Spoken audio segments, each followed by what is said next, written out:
I hate to break the fishing news up, Yaremchuk, but I'd like to speak about the ice hockey. Congratulations, you're one of the 13 listeners of the Real Life Podcast. We just traded a migraine in for like an orgasm. Might want to mark that down, Yaremchuk. Yep. All of my projects are on schedule until they're not. A member of the Nation Network of Podcasts. About as funny as we're going to get today. Episode 258 of the Real Life Podcast. Brought to you by Oodle Noodle, 14 locations in Edmonton, number 15 coming out to Fort Saskatchewan. That will be exciting. Don't forget, a proceed of all in-store and curbside pickup orders go towards local charities. And if you can't make it into the store for whatever reason, maybe you're quarantining and you just want some good food dropped off, Oodle Noodle also available via our friends at Skip the Dishes. Episode 258, Chalmers is here, Baggedmilk is here, Jay is here as well. I tweeted it. I said the beers taste better when the Oilers are beating up on the Calgary Flames like that. And that was just like, you could kind of tell 5 minutes in that Connor McDavid was in the mood to just fucking dominate and do something special. And he did exactly that. So I figured we'd start the podcast. Just go around the horn here. And I'll start with you, Jay. Your thoughts on the 8-point swing this weekend? Man, does it must suck to be a Flames fan on Twitter this past weekend, because I bet you we were just unbearable. And I love it.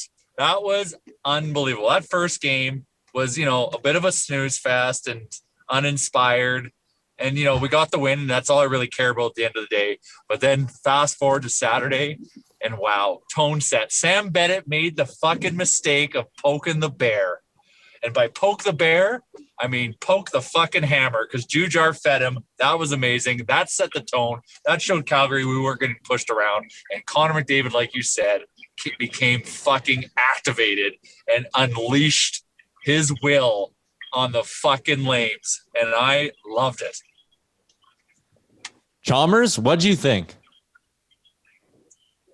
Well, I thought it was great. I mean, I really, really enjoyed Saturday night's game. Jay's right. Friday night was a bit of a snooze fest. But you know what I noticed the most was that, like, guys who used to kill us in the secondary scoring for the Flames, they weren't effective. And it was like whenever I watched back when the Flames would beat us, and, it seemed like we could always count on guys like McDavid, Draisaitl, and Nuge. It was a real role reversal, man. Even their good players had like no impact on the game. And it was just a fucking swift ass kicking. And it was a lot of fun to watch. It felt good. I think swift ass kicking. Not to mention what it did in the standings. Like the standings, I was a little nervous because before, when the standings would show us, in the top 3, but we had played like 4 more games than everybody else. And, it wasn't a very accurate picture. And now that, we still have 1 more game than Toronto. You have 2 more than Winnipeg and stuff like that. It's more accurate because they're catching up. And so it just makes you feel better seeing the points and the win percentages. And yeah, it's good. Sorry to jump in to talk about the standings that you just said, Chalmers. God damn you, Vancouver. You were beating Winnipeg. You were winning the game. And you fucking had to give it up and lose an OT last night and make it a fucking 3-pointer. That would have been huge for us. But anyways, we control the controllables. Sorry, I just had to get that out there. Yeah, I mean, you'd rather be the team that's up in the standings with a couple of games in hand, I think, than the team that's, behind by 6-7 points with a couple of games in hand, because you want to be controlling your own destiny, right? And the Oilers, with that, put themselves in a spot to do it. Like, that was a fucking 8-point swing this weekend, which is just insane. The fact that the Oilers didn't even let the Flames bring one of those games to overtime was really surprising. And yeah, Calgary in that second game just looked like, I know they ended up putting up 44 shots on net. Amigo Koskinen played really good, but in those 2 games, I don't think I could count like 10 dangerous scoring chances that the Flames had. Like, they just kind of seemed like a lot of their shots in that were like perimeter opportunities that never really had much of a chance of going in. Yeah, I was going to say, like, I would love to see the heat map on those shots, because I didn't feel my stomach like butterflies of nerves because of all like the dangerous chances that were occurring, which had been happening in the games before. I felt like they got a lot of shots, but we kind of kept it to the perimeter because everything just felt controlled. I didn't feel stressed out for 1 second in either game. Even in the first game when it was 1 goal in the third period, like the Flames had a lot of zone time, but I think they only ended up mustering off like 2 shots at 5-on-5 in the third period. Like Edmonton did a good job of limiting their opportunities, which has been huge. Like you go back through now since Mike Smith returned to the lineup, the goals against that the Oilers have given up. They gave up 1 to Ottawa, 2 to Ottawa, shut out the Habs. They did give up 6 to Winnipeg. That was the bad game, but then just 2 to Winnipeg. And then a combined 2 in the games against Calgary. It's like the goaltending defense, all of it's been incredible. Baggedmilk, you do the beat cast post game on Instagram Live.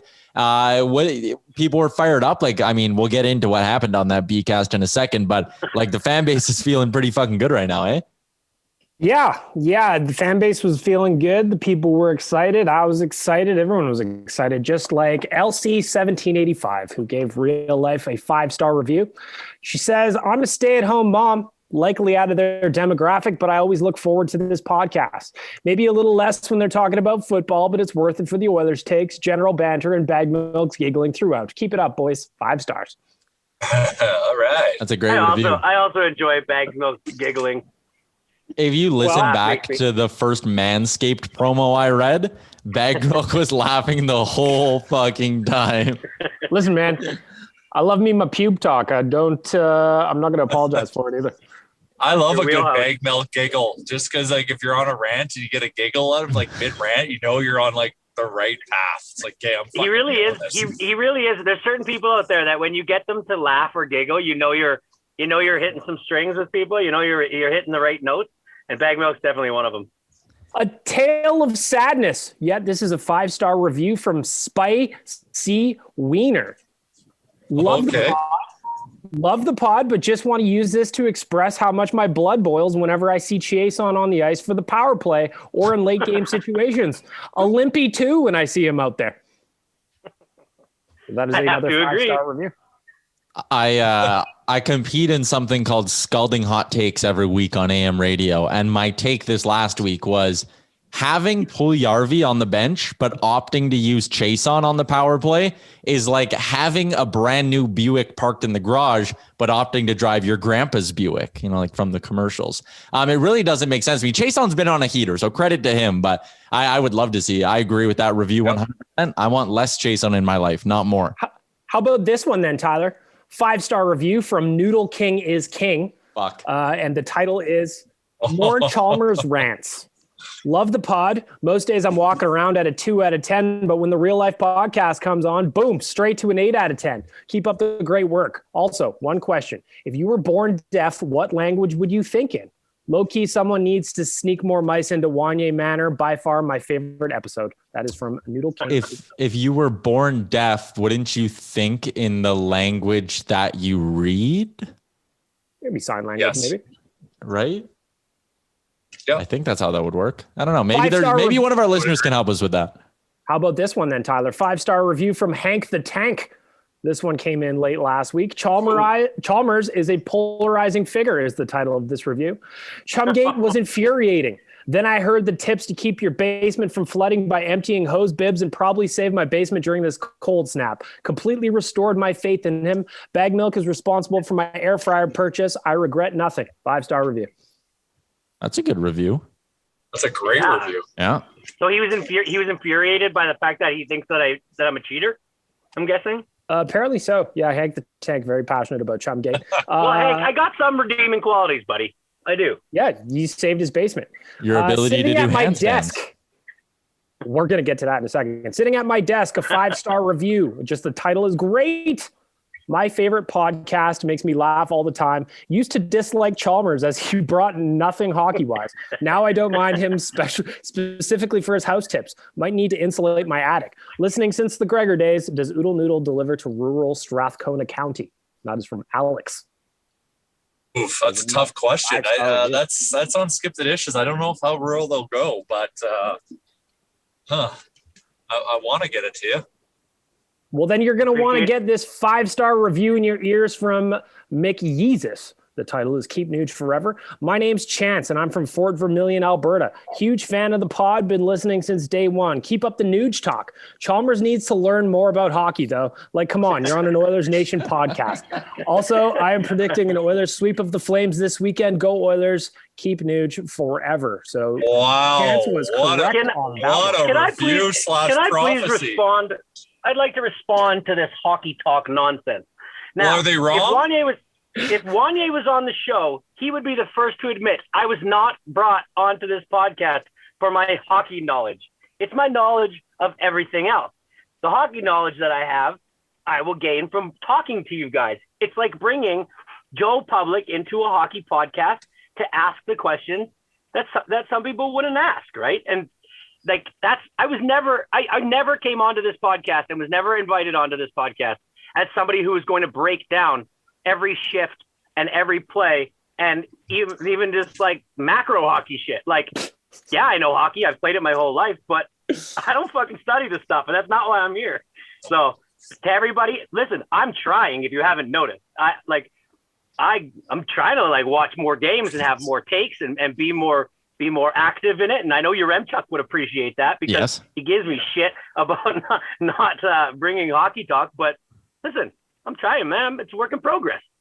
That work in progress is probably why Portraits Hockey gave a 5-star review late last week. Love the pod, boys. I'm about to become an Edmontonian again, so the odd rambling that takes place on this pod is so relatable. I wrote for Jets Nation at one point, and I wish I stuck with it because it would have been a blast to talk hockey and life with the fellas. Cheers, y'all. That one's from Trin.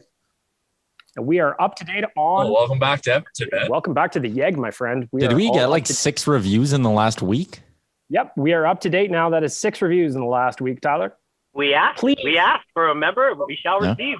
Yeah. Please keep hitting us up with reviews. Please do not stop. I will read them. I promise you. It. Just keep hitting us up with the reviews. And like anything, really, like leave us reviews. Give a review? Yeah, sure. Well, no, go ahead with what you're saying because I'm just switching topics with my review. So go ahead. Okay, I was just gonna say, leave us a review, like with the Chase on one. You can really say anything you want, or if you have a question for us, or you have a take that you want us to talk about, our DMs are open on everything. You can just shoot us a DM, whether it's on Twitter or Instagram, and we'll get to your take. We'll bring it onto the pod. Why not? A lot of the times we literally have nothing else to talk about. Okay. Jay? I have a review. Okay. My review is for the latest episode of the post-game beatcast. I would like to title my review, "That Was a Hoot." All of the animosity and build-up for the call to action for Chalmers to figure out how to work Instagram, to be able to join Instagram Live and then come live and create that performance that he did. That is 5 stars.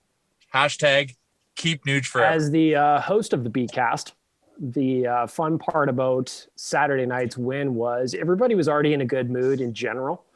And everybody was having fun. Oh, it was great. And those are my favorite ones to do. But then when Chalmers poked his nose into the chat and he starts throwing out commentary and the people wanted Chalmers on there, and the fact that he couldn't get onto the live and he could not figure out how to accept an invite or send an invite. And then it turns out his app was just out of date. It was 15 minutes of just dragging ass to get Chalmers onto the Beatcast. And then when he finally got on there, man, you came through, my friend. You really did. Because I was almost at a point where I was ready to shut it down. Awesome. I was ready to go to bed because it was pushing midnight at that point. And then you came on and you kind of just took over my show. I was kind of stressing out. Like, to be honest, I felt like when you're standing outside of a bar and you just really want to get home and you can't figure out how to use your phone to like hail a cab or an Uber. That's how I felt while I was standing at my island trying to get this Instagram to work. Everybody's telling me, just touch the top. There's a drop-down menu. Well, I didn't have that little arrow to drop it down. So I'm like trying. And every time you sent a link, it would say the link has expired. And I was like, oh, my God. And all I can hear in the background is just you reading these people's chirps to me. And I'm like, I have got to figure this out. I have dreams all the time where I'm trying to make phone calls and I can never push the button properly. And it's like just a really frustrating feeling. And so to have it in real life, then I realized somebody said, just update your app. And so I did. And then I got on. And then I was I was pretty lubed up. I mean, I had a little social distance backyard fire before the hockey game with some friends, like just a couple that came over with their kids and had a little skate. And so I was right. I was nice and lubed up going into the game. When I told my wife that I had joined the BCast afterwards, after she had gone to bed, she went, "Oh no." I'm like, "No, man, I don't think it was that bad." But yeah, I had a good time, man. Like I had fun. I like interacting with the people like that. And to be honest, I just wanted to do some fun stuff, like and just talk with you guys. And so I broke out my party trick. Oh, Did you ever? So if you didn't watch it on Nation_ON post game, I will do a BCast, whether it's win or loss.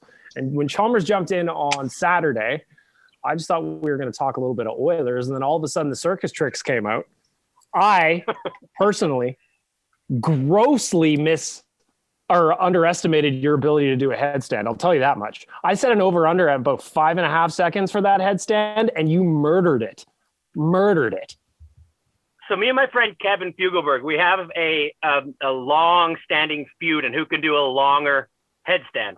And like, if you figure out how to do it, it's really not that hard. Like to get up, if you just put you put your arms at a 90-degree angle, put your knees on your arms and push up. And so we do it like quite a bit, and we time each other. And we've had some pretty epic battles where people stop paying attention because it's just like gotten boring because we go for like 3 minutes. And so I knew after 45 seconds that it would start to get really boring. But when you guys were saying like 3, 5, 7 seconds, I mean, that was just insulting for one thing.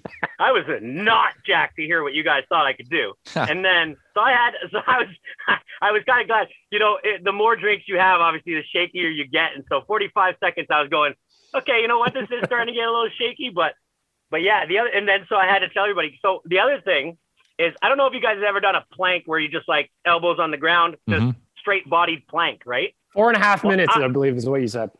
4.5 minutes. So I had done like a couple, or 1 minute, and then people were like, let's see if you can do 2. So I had done 2. And then somebody bet me like $50 that I couldn't do a 4-minute plank we were at a golf course in Whitefish, Montana.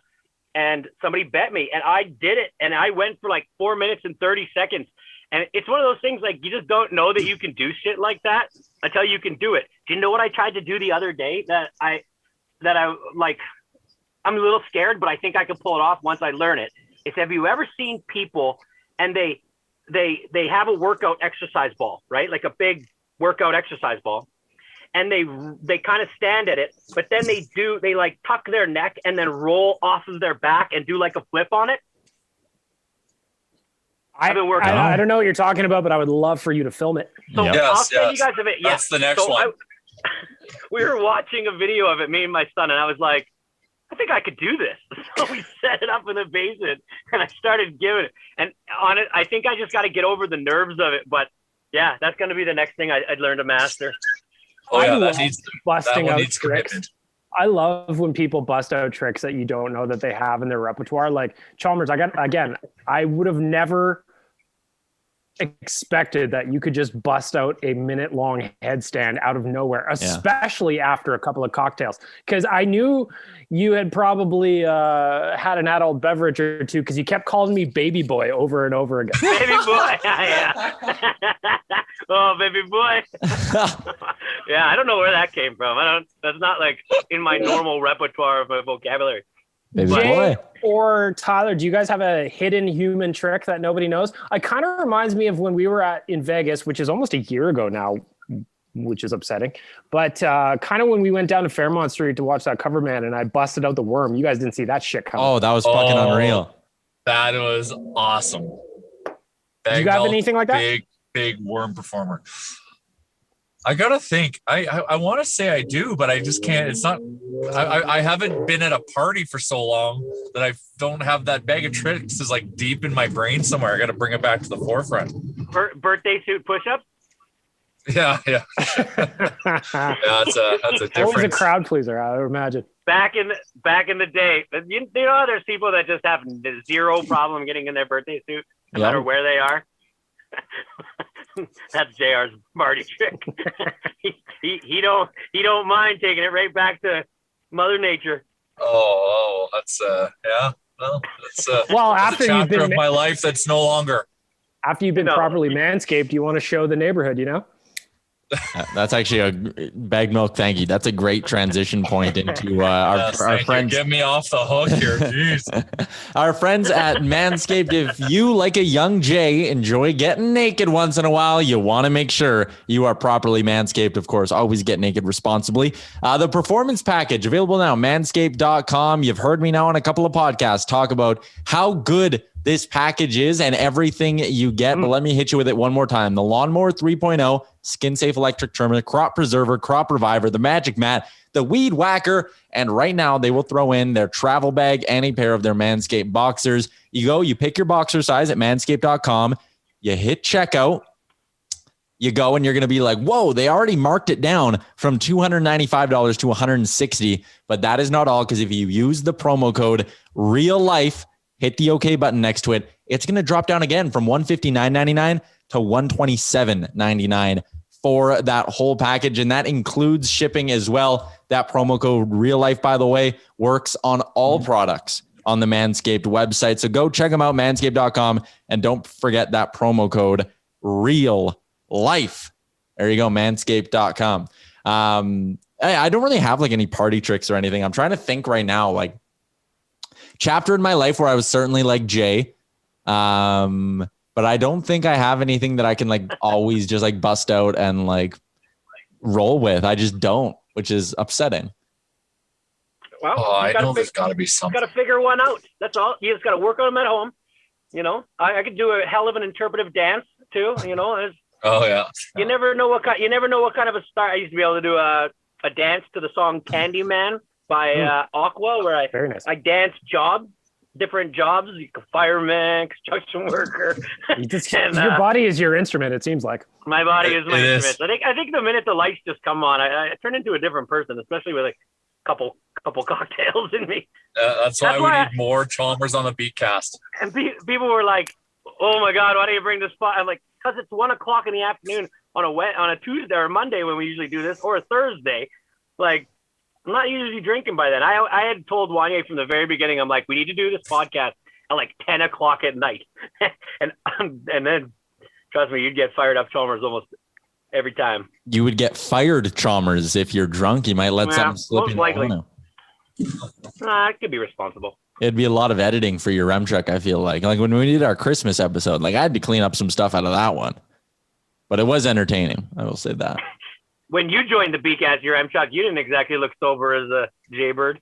Because I was I'd not say sober. the old swear jar got filled up on your Remchuck's appearance there to close. Oh yeah. Was I swearing a lot? I do swear a Oh, lot yeah. when I drink. You had Professional shackles became undone, and your Yes, M-Chuck sir. let it fly. Yes, It was sir. good.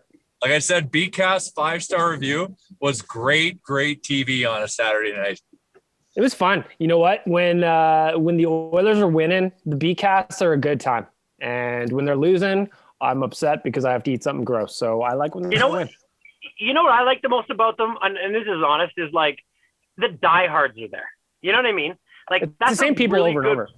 Yeah, it's the way to connect with like the diehards, the people that, you know, have our backs pretty much no matter what, and always support the things we do. So that's what I like the most about it. Seeing Alan Kramer come on and just have his moment to talk some shit, like that's great. I love that you do that. A lot of people too. you got I to show find that Dangerous Wade.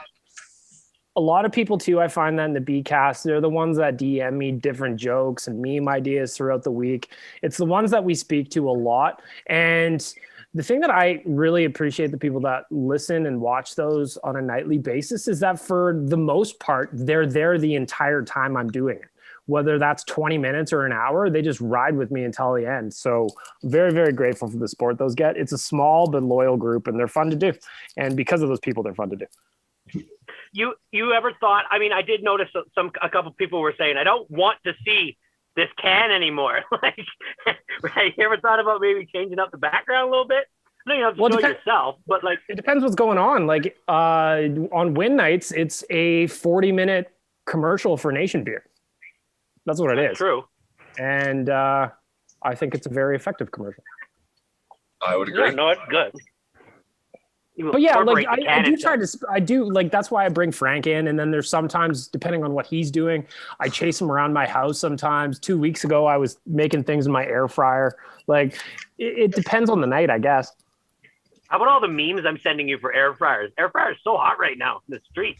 The thing that I love the most is that if I get a DM on Twitter or Instagram that's just kind of a random popping out of the blue, I would say at this point there's a 75% chance that it is air fryer related. 75% air fryer, 20% degen Baggedmilk, 5% Oilers. Yeah, I get a lot of, this is my DMs right now, Chalmers. It's air fryers, degen stuff on my bets, and people like to talk stonks. A lot of stonk talk in my DMs lately. Wow, you got lots of company right now with some big time accounts on Instagram that are waving the air fryer flag. I've noticed, that's for sure. I feel like a real OG in terms of the air fryer. Like I think You are OG. I started using one, like my dad, back when I lived with my parents, my dad got one for my mom for Christmas one year. And that's when I first started using it. I think that was like 3 or 4 years ago yet. I've been on this bandwagon for a long time. And when I moved out, my parents were so concerned that I wouldn't be able to eat without an air fryer that they were like, listen, we weren't going to get you a housewarming gift, but we are concerned for your health. You need to be able to cook for yourself. And they bought me an air fryer. So I use it more than I use my oven. And it's not even particularly close. I don't remember the last time I turned on my oven, but I use my air fryer daily. I can't wait to move my new house. My air fryer is just sitting in a box staring at me. Yeah. When are join you us. moving into the new place? April 1st. Until then, I'm a nomad. Yeah, April Fool. I'm gonna try to move in. They'll be like, Psych. sucker. Psych. Hey, April Fool's joke. Look at your yard. Yeah. Oh, You've great. got lots of trees. There's lots. It's like a Japanese garden, Zen garden out front. I think we've mentioned that before. I think we have. Hey, Yaremchuk. Yep. Are you gonna ever get to the listener profiles of the lovely young lady that's been just waiting with bated breath? Oh, he's begging for it. Okay, I've been meaning to do this for a while, but the last podcast, I know, but JR wasn't here. there was a run of 3 where you weren't here for one, then Jay wasn't here for one, and then another one where one of you guys couldn't make it, and then we had the Struddy interview and the Saravalli interview. So I've been trying to get to this for a while. I didn't know if you guys didn't know that I would figure it out sooner or later, but I did. I know. I'm assuming she's been asking you for it. No, I just know. Trust me, I know this person very well. You do. Let's get to our official listener profile. I need to start mixing in more of these, but today's on Instagram, Desiree K. White. And Desiree White, a.k.a., this is her first answer, Chalmers' sister. Oh, actually, you know what? I thought this was going to be Chalmers' wife. Oh, No, yeah. this is my beautiful older sister. Older sister. Dessert Okay. tray 29. She is the membership and administrative coordinator at the Edmonton Country Club. So we're even learning more about Chalmers' family here. In terms of one interesting fact about her, when she was in her teens, she got to babysit for Craig and Debbie McTavish, Kelly and Carla Buckberger, Shane and Kelly Corson, and Ron and Linda Lowe. So there are ties to Oilers alumni everywhere here, Chalmers. Yeah, so, okay, so a little bit more about that. My mom was the assistant general manager at the Edmonton Country Club for 35 years. The day she retired was 35 years to the day she started. And she was, to say it lightly, she was the queen of the golf course. She took care of everything.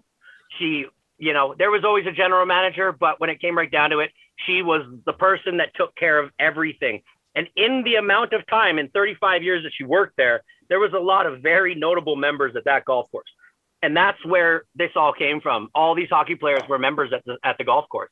And, this is a story for another time, but this is why when I was 8 years old, Mark Messier, Craig McTavish, and somebody else came to my house for a barbecue. We had a barbecue. They felt that they were always the first person that my mom they met at the country club, because at that time she was doing so much that she was signing up these members. So she would sign them up. She would show them around. She would do everything for them right off the bat. And then if they ever had a problem or a concern, or if they ever wanted anything, they went to my mom and she took care of it. And so she became really good friends with a lot of them. Like to this day, Kelly Bugberger lives down the street. You know, it's why we got him on the pod.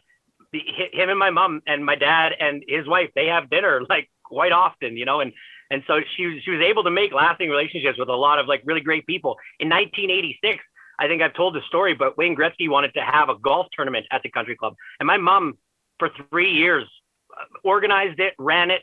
You know, she became friends with Wayne Gretzky. As crazy as that sounds. And so that's how my sister got to babysit for all these people. The third question that you get asked on the real life listener questionnaire. Sorry.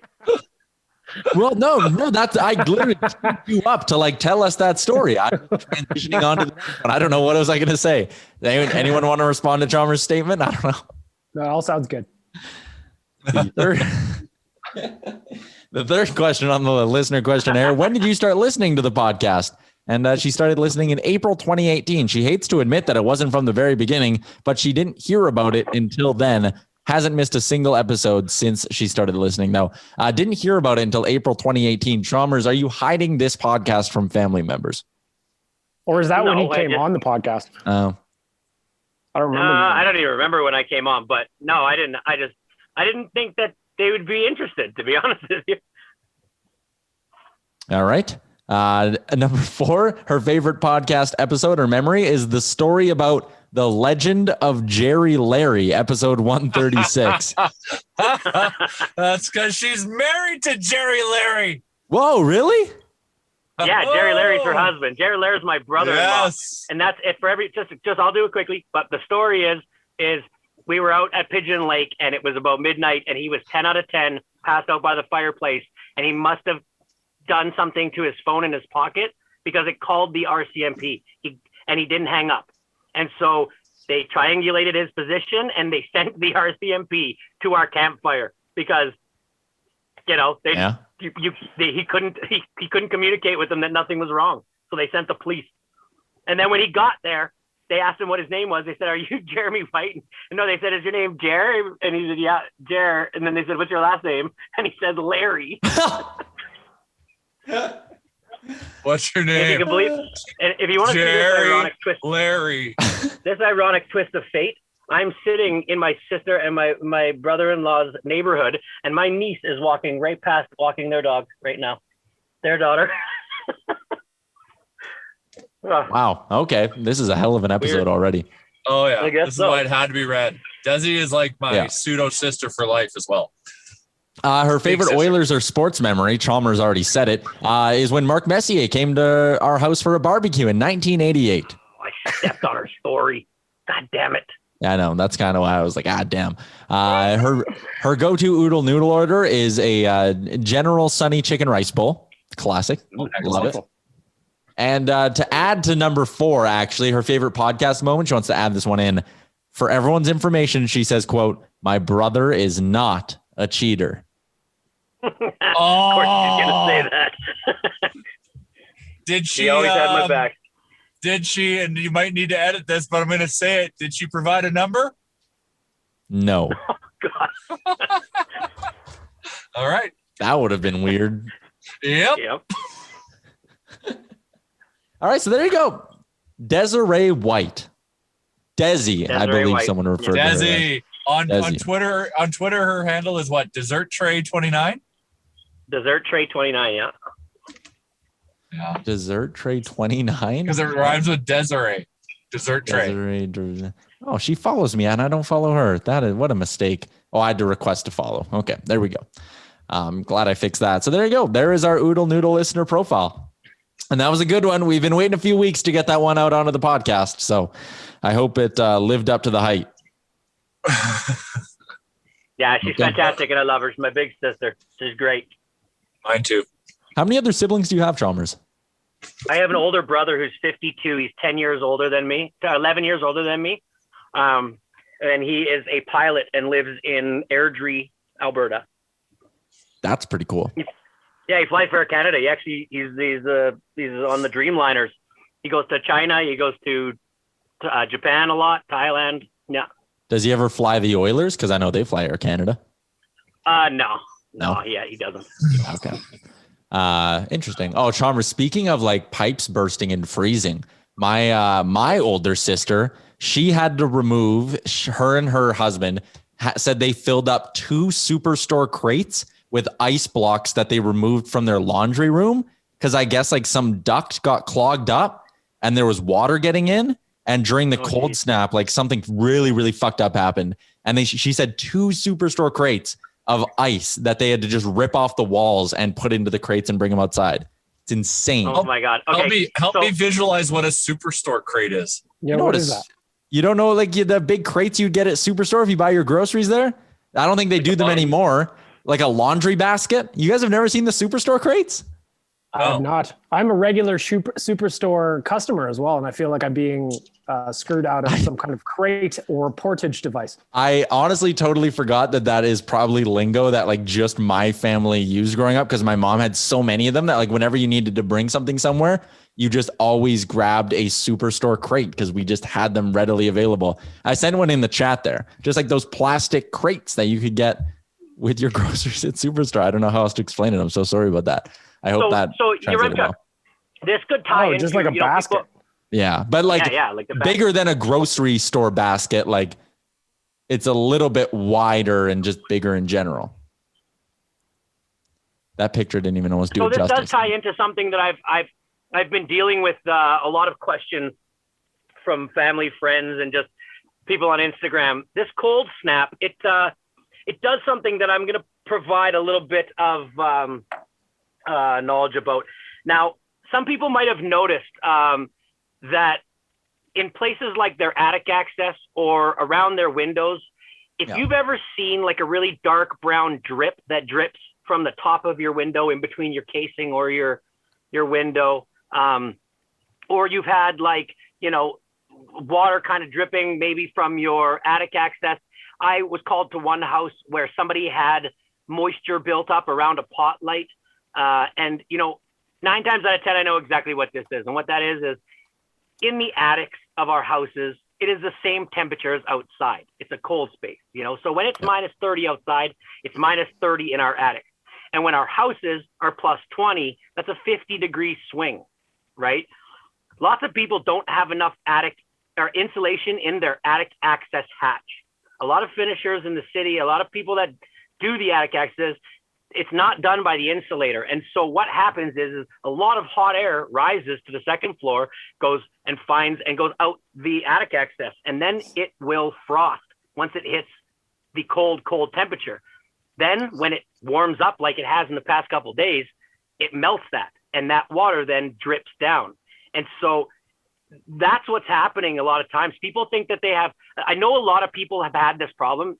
Some people haven't, but when you see a drip coming from the top of your window inside the house, what's happening there is it's not that moisture is getting through like the exterior of your house. What's happening is no matter what, there's going to be some sort of heat loss through your insulation.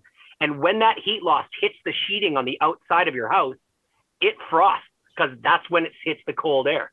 And so then when that melts, it runs down to the top of the windows, but it's already behind your waterproofing that's on the outside of your house, either it be Tyvek or tar paper, whatever you have. And so when it gets to the top of a window, it can just seep in through like the nail flange, in between the nail flange and the sheeting. It then goes onto the top of the window. It will find a crack in where the casing is attached to the window jamb, and it will drip down. And the reason it's brown is because it's taking staining from the OSB sheeting that's on the outside of your house, right?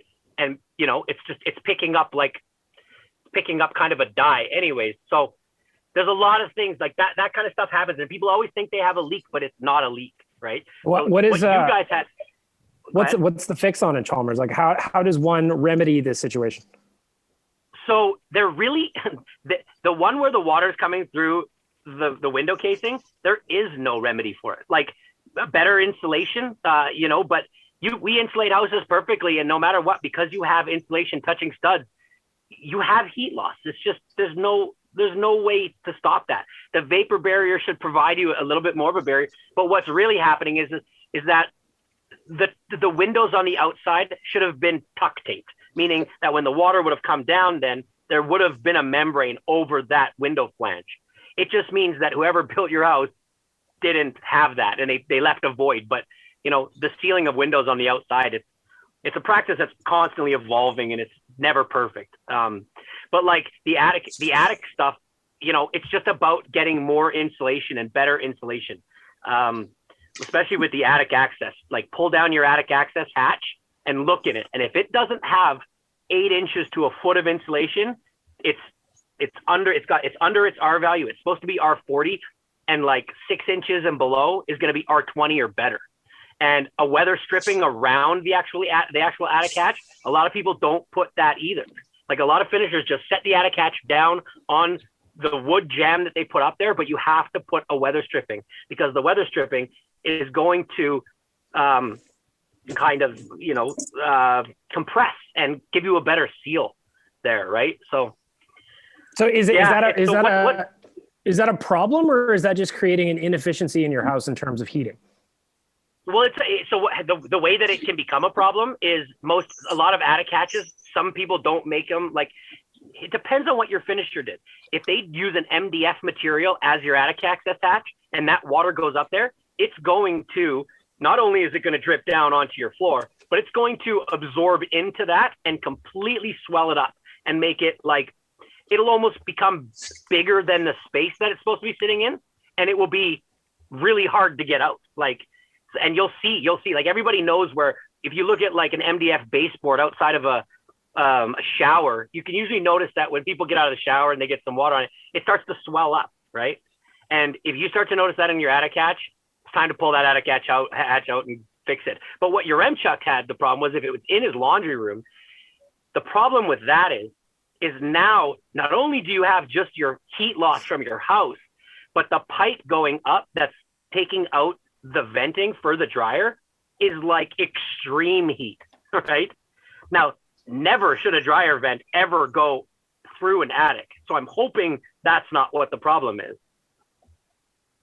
Like, do you know what kind of pipe was up there and clogged your truck? No, I don't know for sure. Like, she just kind of shared the story and talked about how fucked up it is and how like the insurance company has to get involved, blah, blah, blah, blah, blah. She didn't really get into too many details with me, but I just know that there was a lot of ice, and like the pictures she showed me were like, holy shit, there's something real wrong there. And they'd had issues with it maybe in the past, if I'm thinking of the same room, but it's a mess. It's an absolute mess. I feel like this is also a great time to bring up from episode 233, myheat.ca. Oh, yeah. Check out what your roof looks like. Totally forgot about myheat.ca. Oh, that was good. Josh Park brought that up as a chirp in the Beatcast comments. It was great. He did. Speaking of oh God, how can I transition this into an ad read? Speaking of staying warm, our friends at Twig and Berries can help you stay warm with their new line of clothes, the LFG sledding hoodie. I think that stands for Let's Fucking Go. And I'm allowed to say that because this is a podcast, but it's out now. Yeah. Potty mouth. Sure, says me, I suppose. Potty mouth. That on top of the ODR collection, they are both looking beautiful. You can pick them up now from our friends at Twig and Berries. Also, they got some new arrivals, some new kinds of, new designs of their nutsack underwear. It is called Peter by Nutsack. One of them has like the logo. The other one is like a red plaid. It looks really good, as everyone on this podcast can. I'm noticing a theme here. They're very on brand with all their names. It's very good. And it's like they're writing these things just for me and my 12-year-old sense of humor. So thank you, Twig and Bears. I appreciate you. Head to twigandberries.ca, use the promo code NATION15, and you get 15% off your order. Support local with your clothing choices. And why not support Twig and Berries a little bit here for the everyday caveman? twigandberries.ca, promo code NATION15. And like I said, as we can all attest, the nutsack underwear is 10 out of 10. Cannot recommend it enough. It's incredibly comfy. Let's wrap this up with a little bit of Oilers talk. Figured that's a decent place to go here. They're going to get 2 games coming up against the Vancouver Canucks. And here's like something that kind of bothered me was when the Oilers were winning all those games for a stretch and everyone kept going, oh, yeah, they're beating the fucking Senators. They're just beating the fucking Senators. It doesn't matter. And now you go back, they've won 9 of 11, which is like an insane heater. And in that span, they have also beat the Habs. They've beat the Jets. They've beat the Flames. They've beat the Leafs as well in that span. And then you look at what Ottawa's been doing since Edmonton beat them 4 times in 4 games. Ottawa has beaten the Leafs. Ottawa has beaten the Jets. Ottawa has now beaten the Habs. And I just hated it. It drove me nuts when people were throwing that. Like, oh, the Oilers wins don't count because they're beating the Senators. And it's like, come on, man. Hey, this like is just North forgets. Division banter. Yeah, That's everybody the plays the Senators. And you know what? I'm looking at the standings right now. The Senators have won 5 games. Like, who's losing to the Senators? Do you know what I mean? Yeah. Everybody got to beat everybody else to get to. So I just think it was silly. It was foolish. And to see the Oilers sitting in second place now is a testament to how well they're playing. The goaltending stepped up. The depth scoring has came up. The special teams are better. Like, there's a reason they're climbing the standings. And it's not all of our areas of weakness or noted weakness in the past has now been remedied during this time. I'm not saying it's totally fixed, but during this last 11 games, our goaltending's been good. We're getting depth scoring. That allows Connor to take a night off and then go supernova the next night. Like, that's what we're seeing. So just, you know what? Suck it. This is the Edmonton Oilers. This is exactly who we thought they were going into the season. They needed a 9-game preseason. Unfortunately, that was in the regular season, but they've come out of that, and now this is the team. Are they going to go on 9-2 heaters throughout the rest of the year? Yes. No, but I want to say yes, but going 7-3 or whatever. But 6-4 even is going to get you a long way. If they go 6-4 the rest of the way, like, they're going to be like probably first place. There's a lot of things too to like about the thing that's funny about the Oilers is how everybody will do backflips and cartwheels to shit on them. Like the other day, I know I have to assume you guys laughed on Friday night when Eric Francis is talking about how poor the Oilers' depth is, and it's the 4th line that ends up beating the Flames. If you look at this team right now, they are tied with Toronto for the top scoring team in the North Division, and everybody wants to suck Toronto's balls for being able to score all the time. Well, the Oilers have the same amount of offense, the same amount of goals, exact same amount, 72-4. So let's pump the brakes on this only being Connor and Leon, because there are other guys that are stepping up. However, looking at this upcoming week, these 2 games against Vancouver are huge to me, because that is a team that the Oilers need to kick while they're down, because the Vancouver sucks right now. They are 2-6-2 in their last 10, and compare that to Ottawa. Ottawa's 4-6 in their last 10. So this is a team the Oilers need 2 wins out of desperately. That ties into my thinking of, and the question for you guys is, a third of the way, we're just a little more than a third of the way through the season, and what do we think of this North Division setup? Like, what do we think about this? Like, I'm just starting to really feel how important. I just looked at the schedule there, and when we play Vancouver, Calgary plays Toronto. Like, that's an important night for the North. I know it's early, but it's kind of like what we thought it was going to be at the beginning of the season, where even as every week goes on, the games are just going to be more and more and more. And it's exciting. I really like it. Oh yeah. What do you think? I'm loving it. The scoreboard watching, like you said, Chalmers, for me is immense in these tight divisions like this, because every game's a 4-point game. And I'm checking the score. If there's a Canadian team playing, I'm checking the score, because that game has an impact on the Oilers. Every Canadian game throughout this entire season, whether the Oilers are playing in it or not, has an impact on the Oilers. So it's like a real high intensity season, at least for me. It's crazy. I don't think they'll ever this will be a permanent thing, but just enjoy the wave and the roller coaster that is going to be the Canadian division for this year. We spoke to George Larock on Oilers Nation Radio, not this past Friday, but the week before. And he made an interesting comment. He said, I wonder if these teams are just going to start to hate playing each other, that instead of animosity, it's like, oh, for fuck's sakes, it's the Flames or the Canucks or whoever again. And that was interesting. And it's getting to a point where, is anybody getting tired of seeing the same teams over and over again? I'm not. I'm not either. I don't even know that the rest of the league is even happening, to be honest. Is there a rest of the league? Yeah. I think for more teams like Ottawa, they're going to start to get sick of playing teams like Edmonton, when they just know it's another one of these, we're getting slaughtered here and I don't like it, right? And when we like, who do we really not like playing right now? Toronto, when things are going good, it's good. Exactly. So I think that's going to depend on how you're doing in the standings and overall in your season. Vancouver, I didn't think that they'd be this bad, but they can't be happy to play Toronto or Edmonton or. Who are the surprises for you guys so far? I mean, we're 20-ish games in roughly for every team. Who's the surprises for you so far? To me, honestly, like I know it's easy to shit on the Flames because of the Battle of Alberta, but I did not expect the Flames to be this bad. They have the same amount of goals for as Ottawa. They are not scoring at all. Yeah, that Calgary that was definitely. A surprising one for me too. Yeah, Calgary's surprising. Vancouver, I thought was going to be a little bit better than they were, but for me, I'm biased because the East shits on us all the time. So I've got a chip on my shoulder versus the East. That is well documented.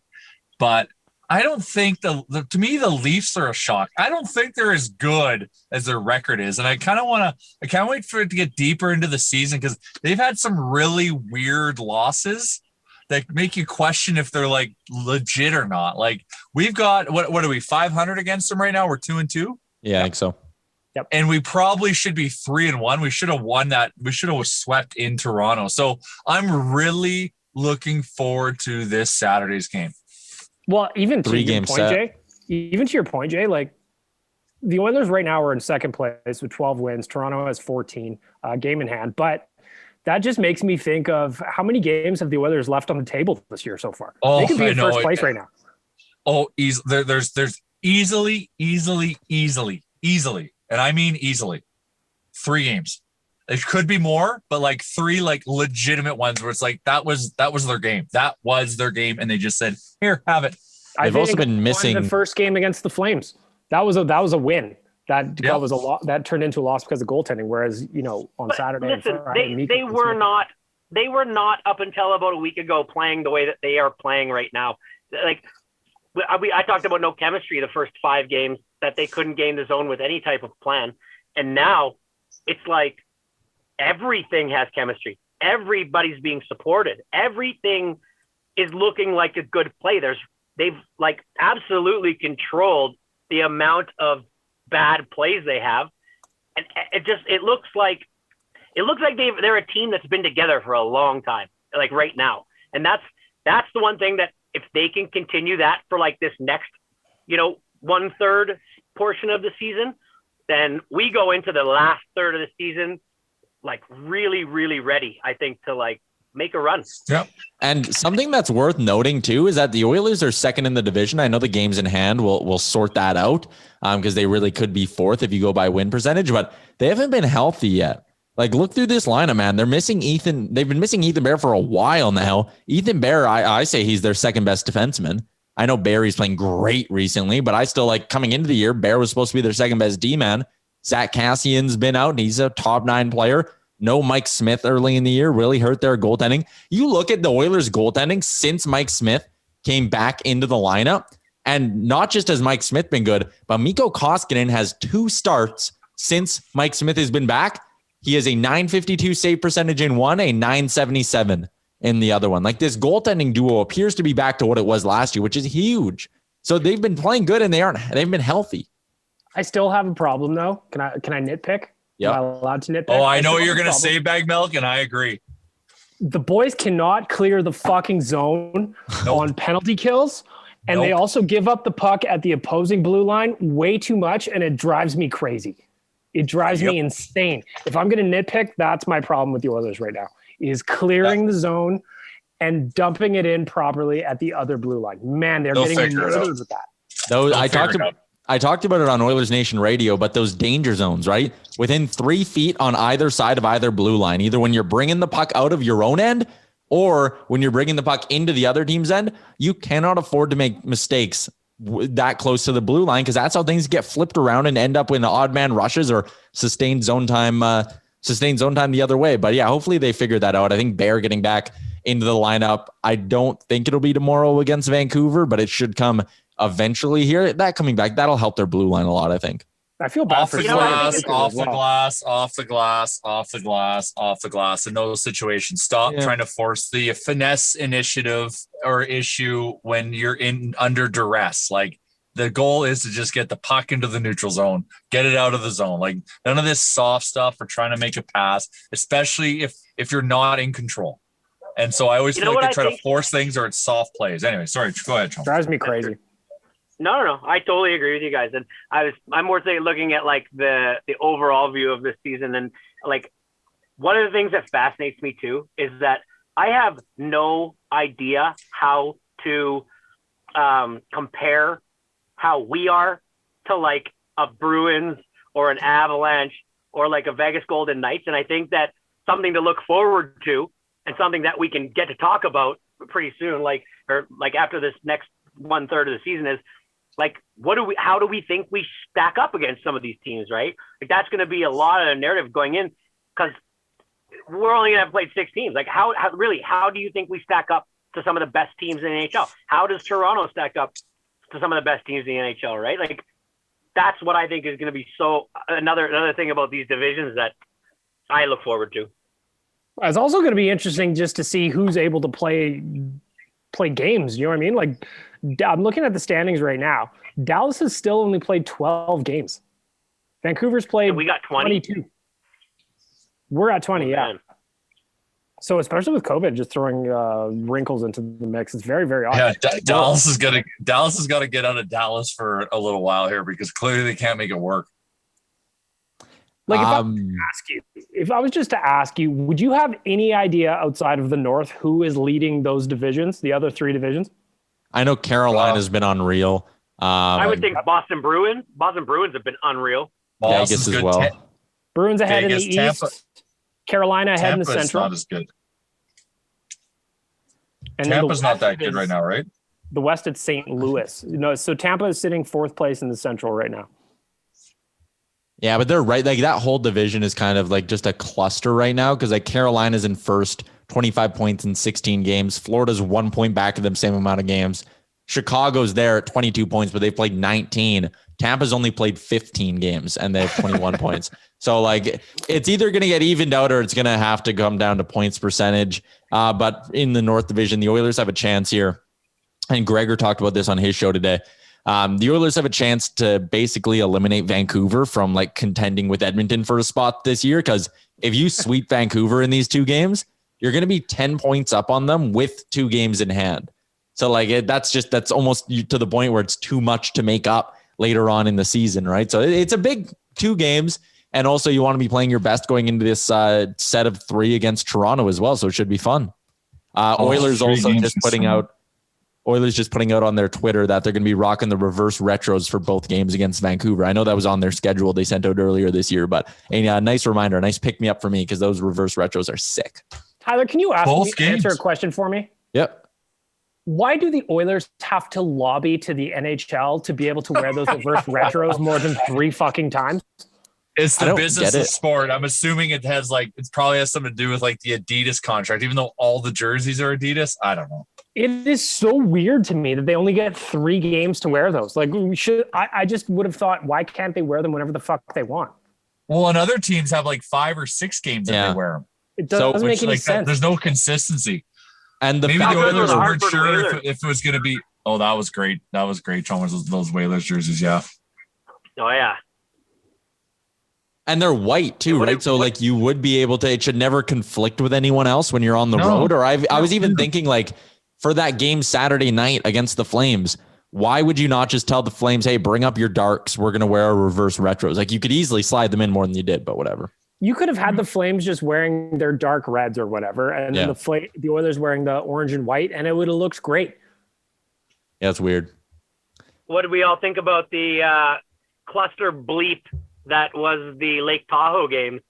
I don't think it was a clusterfuck. I think dude, they got those postcards off early though. The forecast, I think, screwed them over a little bit. They thought it was going to be overcast, and that would have prevented the ice from melting. But yeah, that was it. Wasn't a great start. I just like Bettman's quote about, well, there's clouds everywhere except for where the sun is. You're like, well, I like what? when you said sunshine is the enemy too, or whatever his quote was. It was pretty great. Sunshine has always been our enemy. Well, just play the games at night. Like they should have.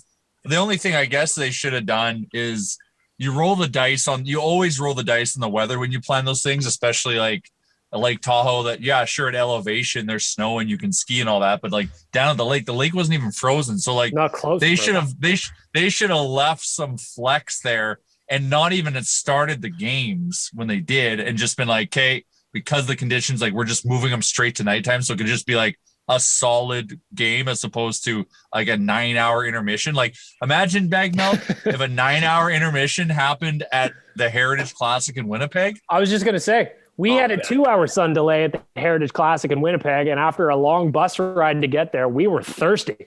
So I know. And you know what they did? They didn't start the game. They waited to start the game. Yes. Like just do that. Yes. And boy, did we get drunk. Well, we drank the stadium out of beer. What I liked about the Winter Classic or the Lake Tahoe game yesterday was if you watch the highlights, you notice that in the first period, sun was out, so there was a lot of shadowing on the ice, a lot of dark areas, but then really sunny areas. Then you get into the second period, and now the sun's going down, and it's like perfect. The whole ice has no shading. It's a beautiful the lighting was perfect, and then all of a sudden for the third period, sun's down and it's black, and it's just like the contrast between each period was unbelievable. You got to start it during the day though to get those to get the photographers out, because the scenery was incredible. Oh my god, it was beautiful. It was beautiful. And they could do it there again, and it could work. It's all like you roll the dice on that stuff, so you can't like fault anyone. Like I like the new approach. I think the reaction to just like how beautiful it was, I don't think that's gonna go away in terms of it's almost a foregone conclusion there'll be an NHL game at Lake Louise now, which is very cool. And like have it move around, and like those Mystery Alaska games every a couple every year at different destinations, and move it around and like and play and bring it back to like pond hockey. Like they've started something really special there. I was trying to think of it, Jay, because we played on that outdoor tournament at Fairmont a couple of years ago. Obviously, you couldn't do it right on the lake, but I don't. Sure, you can. Why not? No, you can't play on the lake ice. You have to have a separate ice surface. The league would never do that. You can drive. Oh, geez. Come on. Let's take Gary Bettman ice fishing, where we've got a truck on the water when there's 12 inches of ice. If the ice is 2 feet deep, you can play an NHL game. Yeah, but then you're running into a whole nother set of issues if it were to ever warm up a little bit or anything like that, with like all your boards out there. That's why you don't do it on Lake Tahoe. If Lake Tahoe was the lake, everyone would be swimming. They'd have to do it. They'd have to build the rinks where we actually have winter. I was even wondering, Slave Lake at the Fairmont though, at Lake Louise, if I remember correctly, there was a big flat area as you walked out to the lake. You could probably do it right leading up to the lake if you had to build a separate structure. You could.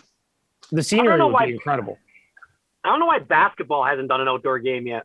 Why the hell haven't they done an outdoor game on like a that's wicked easy scenario? Oh, but the elements, man. Like the element, like 3 throw. Like if you have 5 kilometers of wind, that's a factor that. No, but couldn't you imagine like a basketball game? How about this though? For a basketball game, like some ballin' ass millionaire's got this huge foyer as you walk into his house, and it's all marble and vaulted ceilings or something like that. And you put a basketball game in there, it'd look dope. Yeah, that'd be cool. Or like on a roof somewhere. But the wind would just be too much. Like players wouldn't be able to shoot. I never thought of the wind. Yeah. Well, and then baseball's they were going to do it this season, but obviously because of COVID, it didn't happen. But they're going to play a game on the field from Field of Dreams. Yeah, that's going to happen this coming season still, I believe. I think there's a plan for it to happen. That's wicked. It's cool. Will Kevin Costner be there? He's too busy tending his ranch in Montana. Shoeless Joe? I'm going to wrap this podcast up. Before we do, Good. we got to work. We got a new partner at the nation, Deuce Vodka. Remember our friend Brett Kissel, who came on, did a shirtless podcast with us in the summer during COVID? I was ready to do another shirtless one with him today. Yeah, we're hoping to have him on right away, but he's got a new brand of vodka out, his own line. It is called Deuce Vodka, Prairie Spirit, second to none, made for the big time. It's available in liquor stores across Alberta. If you don't see it on the shelves of your local liquor store, just ask them. Be like, hey, guy who runs my local liquor store, bring in some Deuce vodka. And I'm sure they'll be happy to oblige. Deuce vodka. It is a celebratory vodka. I saw Brad Stepanko was drinking some on the weekend, and I was jealous of him. So check out Deuce vodka. Proud new friend of the nation. There's already a shot formed where you want to talk about brand synergy. It's called the Neon Nation shot, where you do a drop of the neon into a Nation beer and consume. Damn. Super beers. They'll get That was you. a hell of a chug. Hell of a chug by him. Oh, yeah. Just DMing with him, and he's like, "This actually tastes good." I was like, "Oh my god! Like, we can't have a pint party soon enough." Oh, it's just like I was thinking about that. He told me it was. I was texting with Rick after the game on Saturday night, and all we could think about was like, how great would it have been to been able to roll into the pint after that game on Saturday and just get bamboozled. Oh, the D floor wouldn't have stand a chance. I would be buzzing after a win like that. Oh, like that. Oh God, that's why sports are so important. Like they just make moments of your life so amazing. Like you go to the game, Battle of Alberta. Jujar fights, we mop them 7-1. Like, I'm not going to go out after and have an absolutely amazing time. That is impossible. I could already have seen us all spilling into a donair shop at 2 a.m., you know? Just wait till we go to Vegas. We have a nation trip to Vegas or a nation trip to Nashville, and there's 50 to 100 of us, and the Oilers actually show up and win like 6-1. Like, that is going to be such an amazing and memorable / unmemorable trip. Oh, I can't wait. Tyler will have blown his nut by the time we were there for 6 hours. Yeah. But I'd give anything to be doing that right now. I'll tell you that. Absolutely. All right. I'm going to wrap this up. This has been episode 258 of the Real Life Podcast. Quick run through all the sponsors that we love very much. Oodle Noodle. Check them out there on Skip the Dishes, or proceeds from all curbside in-store orders go towards local charity. Manscaped.com. That promo code is real life. Gets you 20% off and free shipping. Twig and Berries, promo code Nation15, also gets you 15% off. And then I believe they do, you can pick it up when you order to St. Albert. And also our new friends at Deuce Vodka, available in 2 flavors as well. Ask your local liquor store to bring it in. All right, this has been episode 258 of the Real Life Podcast. For Chalmers, Baggedmilk, and Jay, I'm Tyler Remchuk. Have a good week. We will talk to you once again on Thursday, and the Oilers will be taking on the Canucks. Great job on making it through the entire hour of the Real Life Podcast. Don't forget to like and subscribe wherever you get your podcast from.